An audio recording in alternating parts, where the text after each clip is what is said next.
Во лето, топлината не доаѓа само од надвор. И дома уредите кои ги користиме, секојдневно ја зголемуваат температурата и потрошувачката. Но со неколку мали промени и искористување на топлината во наша корист, можеме да го намалиме загревањето во домот и да заштедиме електрична енергија. Перењето и сушењето е најдобро да се прават рано наутро или навечер. Во летните месеци сушете облеката надвор наместо во сушара и перете со помалку вртежи. Летото е совршено време за ладни оброци, лесни, освежувачки и без вклучување на шпорот или рерна, кои дополнително го загреваат просторот.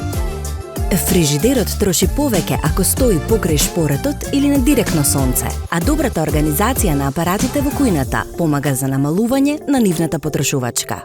Во лето, загреаната вода во бойлерот подолго останува топла, па може да се заштеди и со намалување на температурата на термостатот. Многу уреди загреваат и трошат електрична енергија дури и кога не се користат. Исклучувањето од приклучок ја прекинува таа фантомска потрошувачка, а пред одмор исклучени уреди значат зголемена безбедност и намалена потрошувачка. Информирај се, испланирај, заштеди. Енергијата вреди, треба да се штеди.